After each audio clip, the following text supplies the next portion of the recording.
Hi, welcome to Give Me the Bible, where God's Word speaks for itself. As we continue through our study of each individual book in the New Testament, we're approaching a group of 3 books called the Pastoral Epistles, or the Pastoral Letters. That would be 1 Timothy, Titus, and 2 Timothy in that order. And they're called Pastoral Epistles simply because a couple of them, especially 1 Timothy and Titus, address the qualifications and the duties of pastors or elders or overseers over the work of a local church. They're not called pastoral epistles because Timothy and Titus as individuals are pastors. I'm not sure about Titus. Pretty positive, though, Timothy does not meet the qualifications of pastors. So just keep that in mind. I'm going to use that phrase. Even though it's just a man-made phrase, it wasn't really coined until the 1700s. I'm going to use the phrase pastoral epistles simply because that's how they're generally known in the realm of biblical study. The question, though, is, when were these written? Well, when you read the book of Acts and you finish the book of Acts, really we're left with a cliffhanger. We have no idea what happens. Paul's sitting in prison and he's teaching people the gospel, and that's wonderful, but Luke, when he wrote Acts, he just kind of ended it abruptly, and we don't know, well, did Paul ever face trial? Did Paul ever stand before the emperor? Did Paul die? Was he executed? What really happened? Well, I believe that Paul was actually released from prison after Acts 28, and he went on some further journeys. And it was upon those journeys that Paul wrote 1 Timothy and Titus. And then, a little bit later, he ended up getting arrested a second time, thrown in jail again, and that is when he wrote 2 Timothy. Now, let me give you 4 reasons why I believe that Paul was set free after the book of Acts, that he was set free from prison.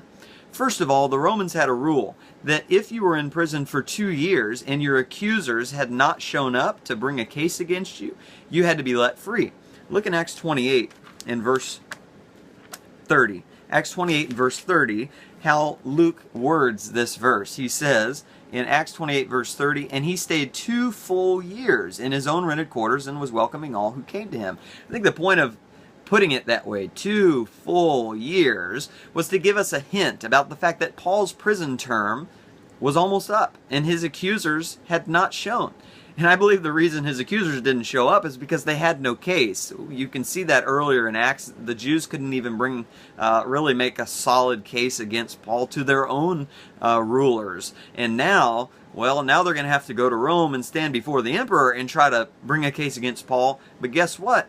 If they're standing before the emperor and they don't have a case, they might get killed just for wasting the emperor's time. And so I think they were smart not to show up, and that's really the first reason why I believe Paul was released after Acts 28. In fact, just to throw something else in there, Paul, remember when he was in prison in Acts 28, he wrote Ephesians, Colossians, Philemon, and Philippians, and he wrote Philippians toward the end of that 2-year prison term, and he said in Philippians 2 verse 24, I trust that I myself am coming to you shortly. So in other words, even Paul, toward the end of his prison sentence, was expecting to be set free.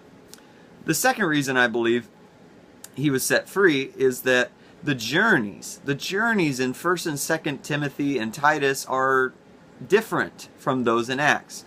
For instance, in 1 Timothy chapter 1, Paul says this in verse 3. He says, as I urged you upon my departure from Macedonia, remain on at Ephesus, so that you may instruct certain men not to teach strange doctrines. So Paul says he was traveling toward Macedonia and he left Timothy in Ephesus. Well, we don't ever see any of that happening in the book of Acts. When you read Titus, he tells Titus he left him there in Crete so that he could set things in order and appoint elders in the churches of the cities there, and that Paul was going to go spend the winter in Nicopolis. Again, we don't see any of that in Acts, and the most logical conclusion then is that those journeys were taken by Paul after the book of Acts was completed, and those journeys just aren't recorded for us there. Thirdly, the situation with Paul's travel companions has changed. Look in Colossians 4, because remember, when Paul was in prison in Acts 28, this was one of his prison epistles, Colossians, and he says this in Colossians 4 in verse 14. He says, Luke, the beloved physician, sends you his greetings, and also Demas.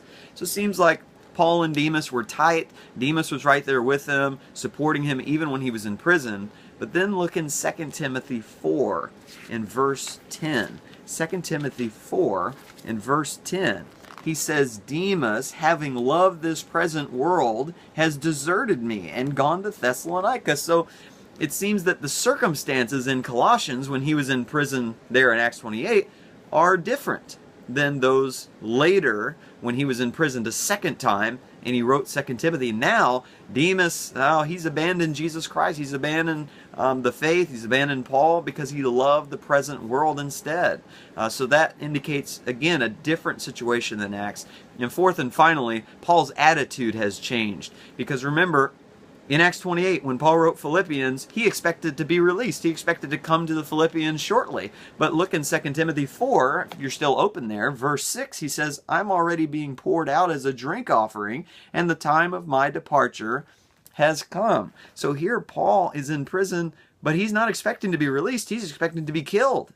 He's expecting to die, and his departure from this life is at hand. So that indicates that really this is on a different time scale than Acts, and really it's after the book of Acts. Paul was released in around 62 AD from prison, and after Acts 28, and then according to secular history outside the Bible, according to the writings of the early church fathers, Paul had a period of time of freedom, but then he was arrested again under the Emperor Nero, and he was executed. He was beheaded around 67 or 68 AD. So that timeline all matches up with these pastoral epistles.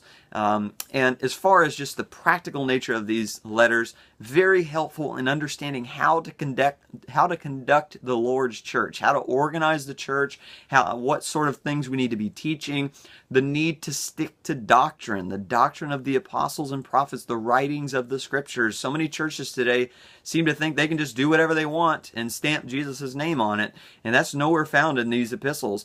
There's heavy emphasis on our need to follow doctrine. So I hope that these will help us to not only be better Christians, but to also be better collective bodies, better churches of Jesus Christ. I hope that that's helpful, and Lord willing, I'll see you next time.